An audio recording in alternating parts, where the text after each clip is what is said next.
Health Insurance Fund. That you can go to any hospital. Sasa tuko na mahospitali 9,000. Hiyo hospitali 9,000, any of those hospitals, you can now go to any of the hospitals with your, today with your chief membership, and you can access any facility. Social Health Insurance Act of 2023 and the SHA regulations of 2024 mandate the national and county governments to identify and sponsor disadvantaged households.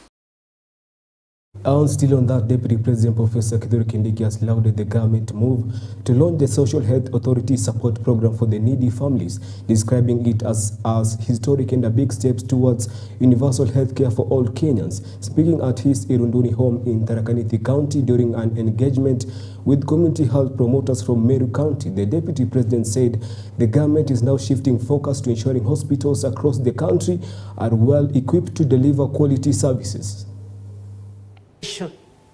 To provide resources, to provide policy and programs to make sure that every Kenyan attains the highest standard of health possible.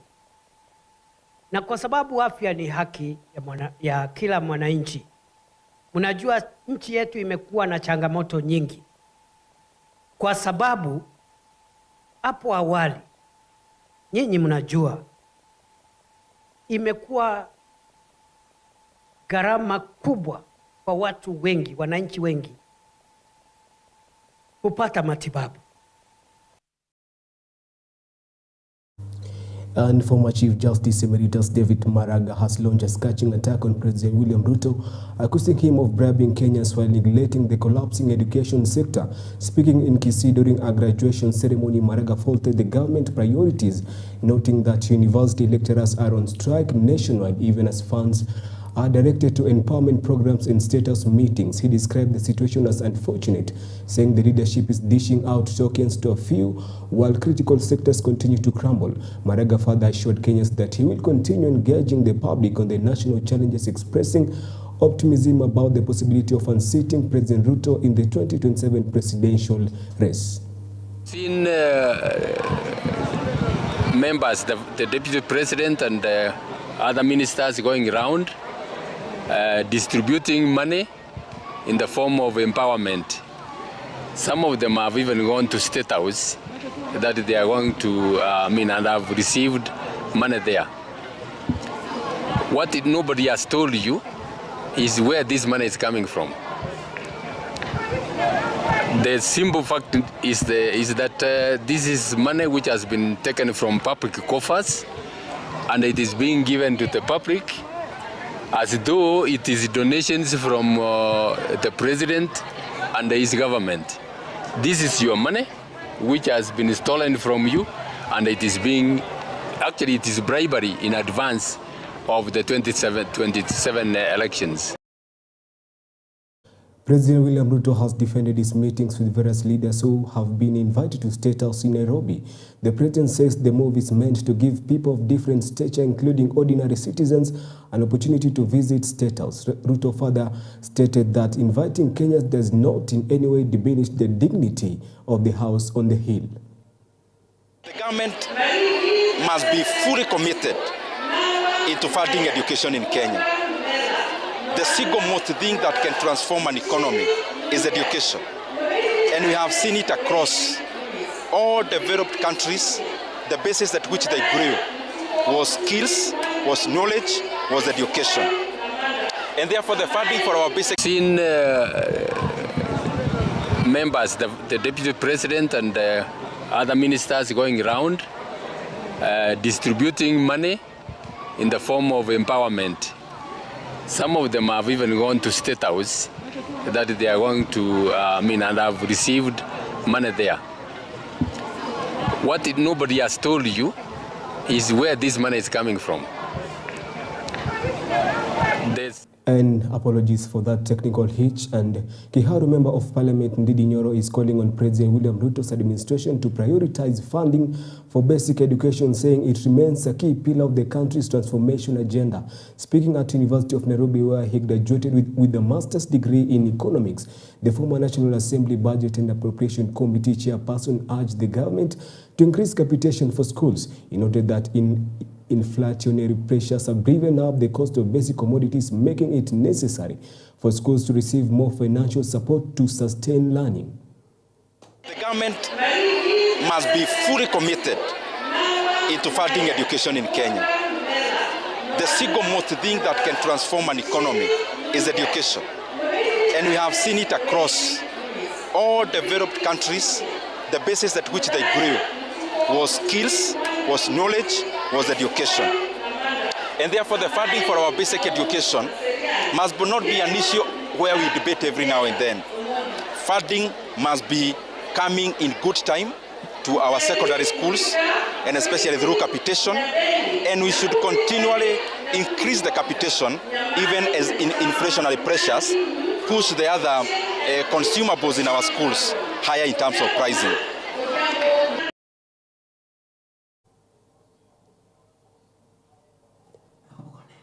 The government must be fully committed.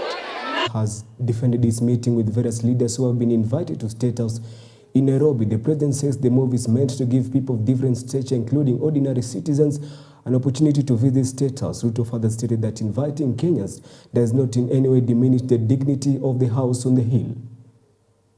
Na wengi wanalalamika. Na wanalalamika ya kwamba nimeyafungua makao haya yakawa ni makao ya watu rejareja.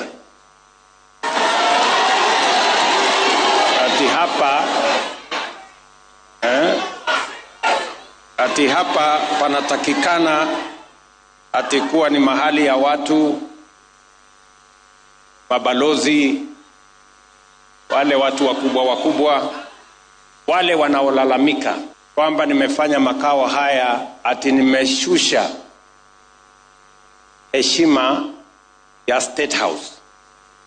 Mimi nataka niwaambie sijashusha heshima ya State House. Nimeinua heshima ya Wakenya. And Interior Cabinet Secretary Kipchumba Murkomen is calling on police officers to uphold integrity as they serve Kenyans in the fight against insecurity and illicit alcohol. Murkomen, who presided over the 43rd edition of the Jukwaa la Usalama Forum in Nyamira County, emphasized the importance of security agencies holding regular meetings with citizens and community groups to strengthen trust and cooperation in tackling security challenges. We need to be confidential. We want to work together as a team. Jukwaa la Usalama sio baraza ya hapa headquarters naishia hapa. Ningependa sasa mkitoka hapa OCS na ACC waende wapange baraza locally huko, work with the team and agree how we are going to work together. Sometimes I fear taking my boss to come and see where I'm working from. So our request as chiefs and assistant chiefs is that let the government consider us and build for us officers which are representable and they represent the face of the government. And a section of Nairobi County Assembly members have thrown their weight behind the resignation of Githurai MCA Mwangi Waithira. Waithira stepped down on Wednesday 2 years before the end of his term, citing Sakaja's administration failure to deliver on key promises and development projects and what he described as a deteriorating working relationship with Nairobi's leadership. The lawmakers say Waithira's frustration over underfunding for development projects reflect the experiences of many other ward representatives.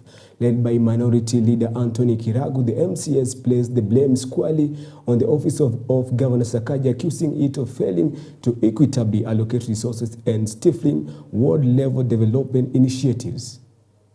Jambo la kwanza na la kuhuzunisha ni kwamba kuna barabara ambazo aliahidi watu wa ward yake na amesema tukiangalia katika account za Nairobi zimeshalipwa na kazi haikufanyika. Sio Githurai peke yake, inaweza kuwa ni shida iko kila mahali. So kama bunge la county tutaendelea uchunguzi na tutakuwa na ripoti kamili kama kuna shida yote pahali popote. Uhusiano wetu na gavana uko sawa, umekuwa sawa, lakini saa zingine tunasema uhusiano na kazi ni tofauti. Unaweza kuwa tuna uhusiano mzuri, lakini kama kazi imekuwa ngumu kwako, hiyo sasa urafiki inaendelea, lakini kazi tunasema unaweza tulia kidogo. And Kenya is grappling with the rising cases of road carnage, which continues to paint a grim picture for the country, with thousands of lives lost within just 9 months. To give us a clearer picture of the crisis and the measures the government is putting in place to tame the menace, here is our reporter, Lisa Koki. As a reminder, colleagues, the National Road Safety Action Plan adopts a safe system approach focusing on 8 key areas. Speaking in Mombasa during the second national dialogue on the Road Safety Action Plan 2024-2028, Road and Transport Cabinet Secretary Davis Chichir said the government is mapping high-risk corridors, introducing instant fines and strengthening school transport safety. Sustainable financing, and that is why I really say let's put budget to support this. Otherwise, we'll just be talking if we don't have budget. Risk targeting for vulnerable road users, which has been done very well, including mapping out all the black spots, and obviously we do know that we need to do more in the signage. Infrastructure safety, vehicle safety standards and compliance enforcement against unsafe behavior, post-crash care and emergency response. He added that the trauma centers, black spot treatments, and a modern crash data system are part of the ongoing efforts to save lives. So far, 47 counties transport committee have been set up, and more than 750 kilometers of road have undergone safety audits. But Chichir warned that funding gaps, poor condition, and slow policy adoption remain major challenges. I would like to direct colleagues that we work together and as Cabinet Secretary establish a multi-agency implementation framework at the conclusion of these 3 days dialogue, that I will direct that it be submitted to my office by 1st of October 2025 with clear measures to cap road carnage. The state has directed the rollout of multi-agency framework, modernization of inspection centers, and a review of Traffic Act. Counties too have been urged to run localized road safety programs and integrate data for evidence-based action. As lawmakers push for stronger intervention, some want broader partnership to drive action. As a ministry, we are determined to leverage on technology, and that is why we want to roll out several regulations that my CS will do so within the course of this month, that will look at the issue of motor vehicle inspection, that will look at the issue of leveraging on technology, including the use of telematics for both commercial service vehicles and school transportation, and will also look into the issue of drink driving. Lisa Mutinda reporting for EBN. And kudos to our reporter Lisa Koki. Elsewhere, religious leaders from Africa and the United States have organized a two-day event at the Kenyatta International Convention Center here in Nairobi to raise awareness on the importance of fostering global peace. The gathering comes at a time when the political unrest is being witnessed in many nations across the world, with young people being urged to take up the role of peace ambassadors and help foster unity and stability globally. There is need for the young people to understand the importance of keeping peace. We know the situations that are challenging in our continent today.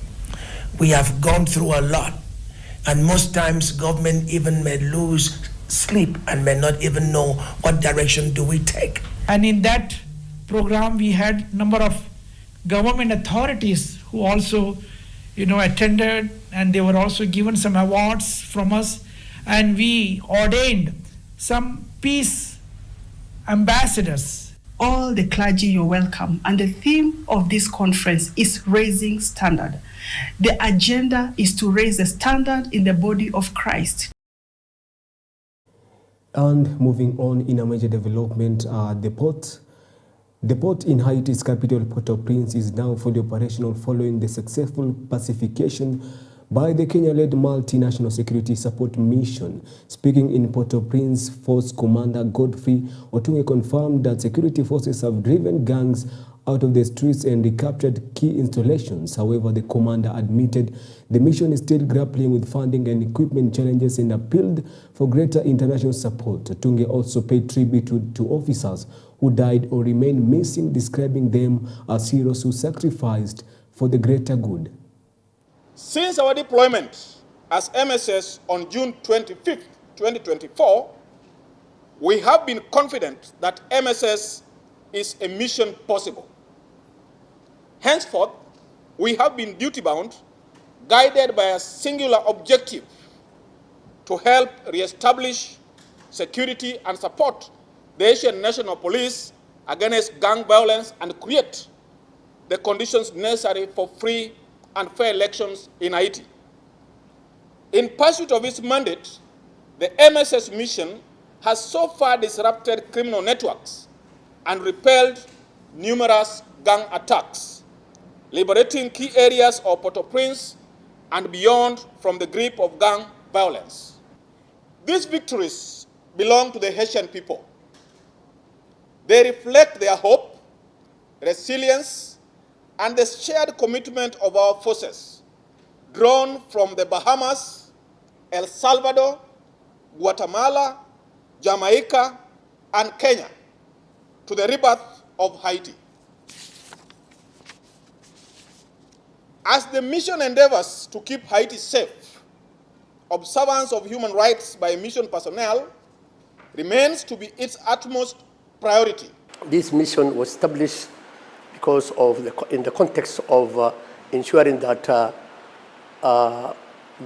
Kenya has entered this mission, the MSS, and therefore there was need to have a mission which will be able to work with the Haitian government in terms of bilateral arrangements, and also the other issues which we were supposed to do here in this mission is to ensure that the stability of Haiti, the security support to the mission, the Kenya-led mission.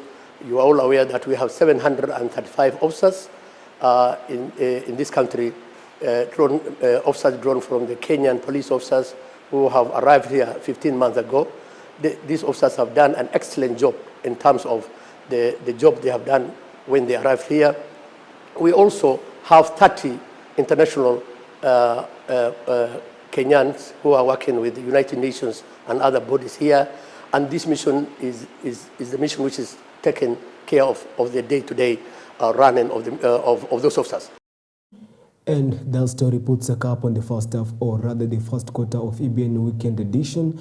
We want to take a short break. We promise to be back shortly. Please don't go away.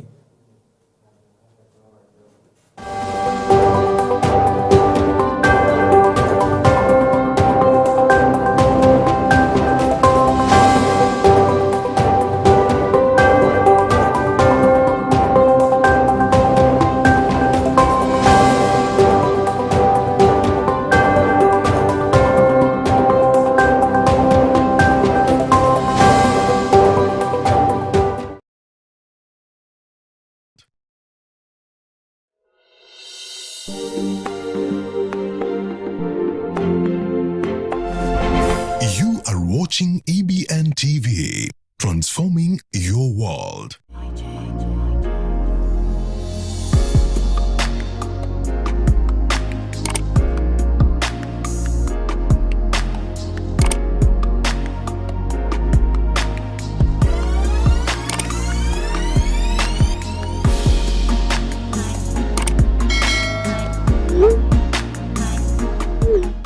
You are watching EBN TV, transforming your world. It is a general joy that produces a great presence of God. Wherever God's people are, there must be joy. When you come into the house of the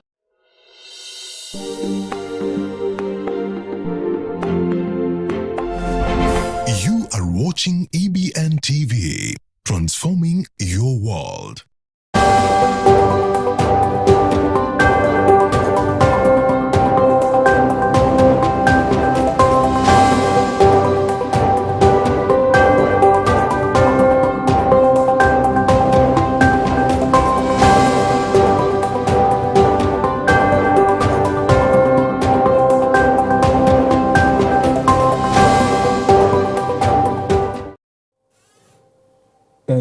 welcome back for those who are joining us right now. My name is George Kayesi, and on sign language we have Laura Mondi. Moving on and to matters of justice, friends and relatives of 56-year-old Samuel Mutua Mulo are crying out for justice after he was allegedly shot by a police officer and later died while being rushed to Makindu Hospital. The incident, which happened last Sunday at the border of Makueni and Kajiado County, was reported at the Masimba police post by a relative of the deceased who was among the passengers. The suspect, said to be a police officer attached to the Imali Police Training College, allegedly fired 8 bullets at the driver's side, with one of the shots hitting Mutua. The Independent Policing and Oversight Authority (IPOA) has since launched investigations, confirming they have already secured evidence from 2 vehicles linked to the incidents, one belonging to the deceased and another used by the suspect officer together with his colleagues. Familia tunahuzunika sana kwa kuwa aliuawa tu na askari na tunataka haki itendeke. Askari mtu amefuzu, alienda akasomeshwa, akajua kutumia bunduki. Ni the same askari anakuja anapiga mtu risasi bila kumuuliza swali lolote. Naona watu wanauliwa na watu hawajulikani. Leo hii tunataka kuambia rais kwamba tuko na yule mtu aliua bwana Mutua. And farmers in the country have been urged to use only certified quality farm inputs to avoid incurring huge losses caused by counterfeit products.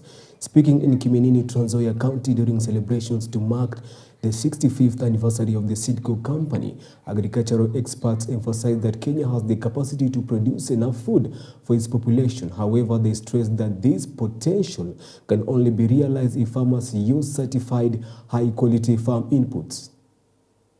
Tumejifunza kwamba kumbe sisi huwa tunapoteza kwa kupanda mbeko hii nyingi kwa shimo hadi ndio tupate. Hapana, hindi moja ni kubwa, hata mahindi 8 tu inajaza 2.5 kg vyenye nimeona. Wakulima, hali ilibadilika, hali ya anga, kwamba tunatarajia mvua na inapotea, wakati hatutarajii inanyesha. Kwa hivyo unahitaji teknolojia ambayo inaitwa climate smart seed, mbegu ambayo itakuja kung'ang'ana vizuri na hali ya anga ambayo inaonekana kuwa ya kusumbua. Hatuuzi mbegu tu, lakini tunauza teknolojia ambayo inasaidia wakulima kwa mashamba yao. Na pia tungesema kusisitiza tu ya kwamba wakulima msimu ambao unakuja wakiendelea kununua mbegu, wasinunue mbegu ambazo ni gushi. Kuna watu wengi huko nje wanatembeza mbegu kwa briefcases, wanasema ni mbegu mzuri. Waende kwa the nearest agrovet ambayo imedhibitishwa na shirika la KEFIS na waweze kuulizia mbegu ya Seedco. And its all systems go as the Agricultural Society of Kenya prepares for the 2025 Nairobi International Trade Fair scheduled for later this month at the Jamhuri Park Showground in Nairobi. The fair is expected to attract over 300 exhibitors, both local and international, including participants from India and China who will showcase their goods and services.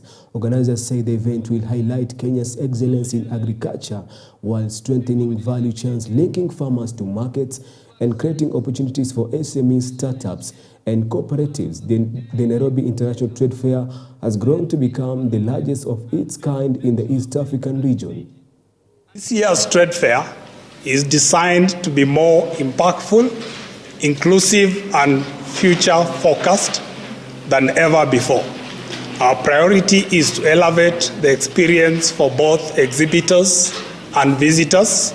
To achieve this, we are investing in systems, infrastructure, and people to ensure seamless access, enhance customer service, and robust security. This year's trade fair will run from 29th of September to the 5th of October under the Promoting Economic Smart Agriculture and Trade Initiative for Sustainable Economic Growth. And more than 1,000 youths in Bungoma County have been identified from the government's Nyota program, which seeks to empower youth to establish and grow their own businesses. Program coordinator Patrick Mchunku says the initiative has trained 1,096 youths in entrepreneurship and awarded each a grant of about 50,000 shillings to start businesses. The program is designed at helping unemployed youth to become self-reliant.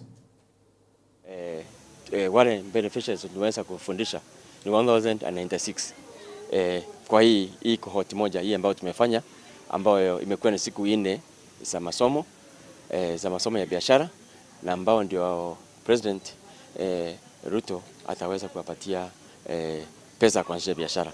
So pesa ambao vijana wanapata ni 50,000 ni jumla, lakini itapatiwa na phases. Kwanza hii masomo ambayo imefanywa saa hizi imeisha, watapata pesa ya kwanza ambao ni 25,000. Hii 25,000 itawasaidia kuanzia biashara. So hapa tumekuwa na trainers ambao wamekuwa kwa train, na hawa trainers ndio wataenda kufanyia mentorship. So we have mentors ambao watahandhold our youth wapeleke kwa ile biashara ambayo wananuia kuanzisha, alafu wasaidie kuanzisha hiyo biashara. So hiyo itakuwa muda kama miezi 2 at most. Alafu wanzo wameshamaliza kuanzia hiyo biashara, watarudi tena classroom kwa somo siku zingine 3. Siku hizo 3 tutakuwa tumeangalia biashara imenuia namna gani, kama kuna changamoto 2-3 ambazo tunaweza suluhisha kama serikali, alafu ndio waweze kupata mkopo. Sio mkopo, waweze kupata pesa mara ya pili. So hii si mkopo yote, hii ni pesa ambayo ni grant. Wanapatiwa tu pesa na serikali ambayo ni pesa ya kuanzisha biashara. So ni vijana ambao wako na miaka 18 mpaka 29. We have come here for the Nyota project. We are the beneficiaries, expecting to get some funds, some for the startup capitals and others who are already in business waiting to expand their businesses. We'd like to thank the government of Kenya and the MCA people for this opportunity they have given us. We are really grateful and honored because the future belongs to those in small businesses. The youths are grateful. We have come to find out that a lot of people here have a lot of good ideas. They only needed the cash to implement their ideas. This Nyota project, it has been able to teach us so many things about business ideas. So I'm going to start up a business of selling second-hand clothes, that's mutumba. So nimesoma kwamba nitaweza kumanage na vile nitaweza kuendeleza biashara. And Senator for Taita Taveta County, Danson Mugantana, has called on university lecturers across the country to suspend their ongoing strike, warning that the strike risks jeopardizing studies and could threaten the future of higher education. Mugantana said such disputes should be resolved through dialogue to allow normal learning to resume in universities. He further noted that the strike is affecting thousands of students and could even force some of them to drop out of school for fear of delayed graduation. Wale wahadhiri wameamua wenyewe kwenda kwa mgomo kwa sababu wanasema pesa zao hazijatosha ama hazijalipwa. Wamesema kuna pesa za zamani ambazo wanadai hazijalipwa. Wanasema universities ziko na shida ya kulipa mishahara, ya kufanya projects zao. Hizi universities za public wanalalamika na wanasema walikuwa na makubaliano na serikali kuu kupitia waziri na vyama vyao vya kupigania haki zao, na paka sasa makubaliano yale hayajatekelezwa. Universities hizi za serikali ndizo zinasomesha watoto wetu, watoto wa maskini wengi. So maombi yangu ni kwamba hawa lecturers waangalie ya kwamba watoto wengi ambao wataadhirika mgomo huu ukiendelea kwa muda mrefu ni watoto wa kutoka Tana River na kutoka sehemu zingine ambazo ziko na shida. Kwa hivyo maombi yangu kwao ni kwamba wamalize hii mzozo haraka iwezekanavyo. And that story brings us to the close of this evening's EBN Prime Edition. On behalf of our sign language interpreter Laura Amondi and the entire EBN news team, I'm George Kayesi. Thank you for choosing EBN as your trusted source of news. And remember this, success comes when preparation meets opportunity. Don't wait for the moment to arrive. Prepare ahead of it. And as usual from all of us here, we wish you a peaceful night and good evening. And not forgetting, for football lovers, tomorrow is that day. Have a lovely weekend from me and the entire EBN TV news team.